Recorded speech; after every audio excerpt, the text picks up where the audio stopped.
Some of these stories are graphically told in Bringing Them Home, the report commissioned in 1995 by Prime Minister Keating and received in 1997 by Prime Minister Howard.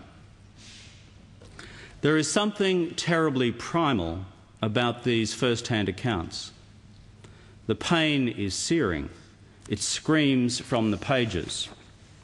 The hurt, the humiliation, the degradation, and the sheer brutality of the act of physically separating a mother from her children is a deep assault on our senses and on our most elemental humanity. These stories cry out to be heard. They cry out for an apology. Instead, from the nation's parliament, there has been a stony and stubborn and deafening silence for more than a decade. A view that somehow we, the parliament, should suspend our most basic instincts of what is right and what is wrong. A view that instead we should look for any pretext to push this great wrong to one side, to leave it languishing with the historians, the academics and the cultural warriors, as if the stolen generations are little more than an interesting sociological phenomenon. But the stolen generations are not intellectual curiosities. They are human beings who have been damaged deeply by the decisions of parliaments and governments. But as of today, the time for denial, the time for delay, has at last come to an end. Mr. Speaker, the nation is demanding of its political leadership to take us forward. Mr. Speaker, decency, universal human decency, demands that the nation now steps forward to right an historical wrong. And that is what we are doing in this place today. But should there still be doubts as to why we must now act, let the Parliament reflect for a moment on the following facts. That between 1910 and 1970, between 10 and 30% of Indigenous children were forcibly taken from their mothers and fathers. That as a result, up to 50,000 children were forcibly taken from their families.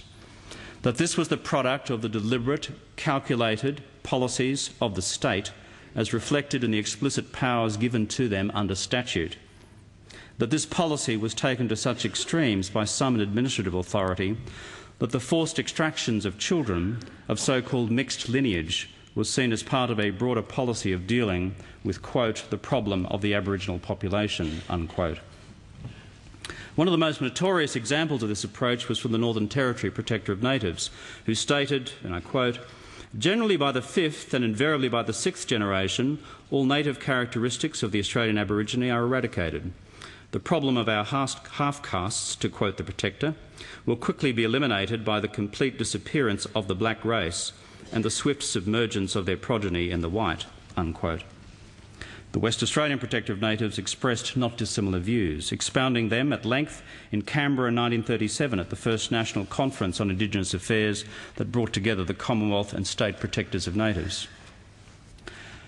These are uncomfortable things to be brought out into the light.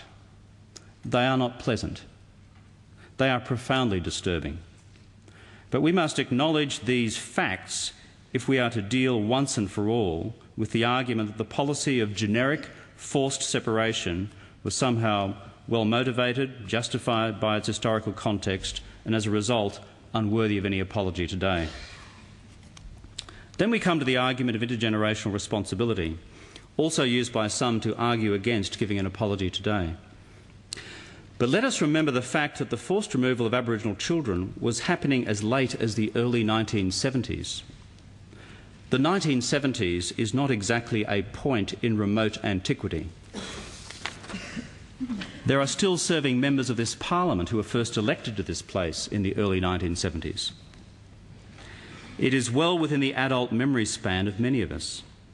The uncomfortable truth for us all is that the parliaments of the nation, individually and collectively, enacted statutes and delegated authority under those statutes that made the forced removal of children on racial grounds fully lawful. There is a further reason for an apology as well. It is that reconciliation is in fact an expression of a core value of our nation, and that value is a fair go for all. There is a deep and abiding belief in the Australian community that for the stolen generations, there was no fair go at all. And there is a pretty basic Aussie belief that says it's time to put right this most outrageous of wrongs. It is for these reasons, Mr. Speaker, quite apart from concerns of fundamental human decency, that the governments and parliaments of this nation must make this apology. Because, put simply, the laws that our parliaments enacted made the stolen generations possible. We, the parliaments of the nation, are ultimately responsible. Not those who gave effect to our laws. The problem lay with the laws themselves. As has been said of settler societies elsewhere, we are the bearers of many blessings from our ancestors, and therefore we must also be the bearer of their burdens as well. Therefore, for our nation, the course of action is clear. Therefore, for our people, the course of action is clear. And that is to deal now with what has become one of the darkest chapters in Australia's history. In doing so, we are doing more than contending with the facts, the evidence and the often rancorous public debate. In doing so, we are also wrestling with our own soul. This is not, as some would argue, a black armband view of history. It's just the truth, the cold, confronting, uncomfortable truth. Facing with it, dealing with it, moving on from it. And until we fully confront that truth, there will always be a shadow hanging over us and our future as a fully united and fully reconciled people. It's time to reconcile. It's time to recognise the injustices of the past. It's time to say sorry. It's time to move forward together. To the stolen generations, I say the following. As Prime Minister of Australia, I am sorry. On behalf of the Government of Australia, I am sorry. On behalf of the Parliament of Australia, I am sorry. And I offer you this apology without qualification. We apologise for the hurt, the pain and suffering we, the Parliament, have caused you by the laws that previous parliaments have enacted. We apologise for the indignity, the degradation and the humiliation these laws embodied. We offer this apology to the mothers, the fathers, the brothers, the sisters, the families and the communities whose lives were ripped apart by the actions of successive governments under successive parliaments. In making this apology, I would also like to speak personally to the members of the stolen generation and their families. Those here today, so many of you. To those listening across the nation, from Yuendamu in the central west of the Northern Territory to Yabara in North Queensland and to Pitjantjatjara in South Australia. I know that in offering this apology on behalf of the Government and the Parliament, there is nothing I can say today that can take away the pain you have suffered personally. Whatever words I speak today, I cannot undo that. Words alone are not that powerful. Grief is a very personal thing.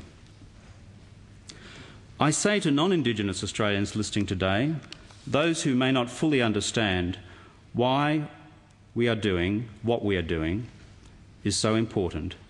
I ask those non-Indigenous Australians to imagine for a moment if this had happened to you.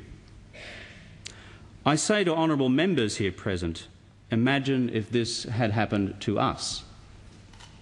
Imagine the crippling effect. Imagine how hard it would be to forgive. But my proposal is this. If the apology we extend today is accepted in the spirit of reconciliation in which it is offered, we can today resolve together that there be a new beginning for Australia. And it is to such a new beginning that I believe the nation is now calling us. Australians are a passionate lot. We're also a very practical lot. For us, symbolism is important, but unless the great symbolism of reconciliation is accompanied by an even greater substance, it is little more than a clanging gong. It's not sentiment that makes history, it's our actions that make history.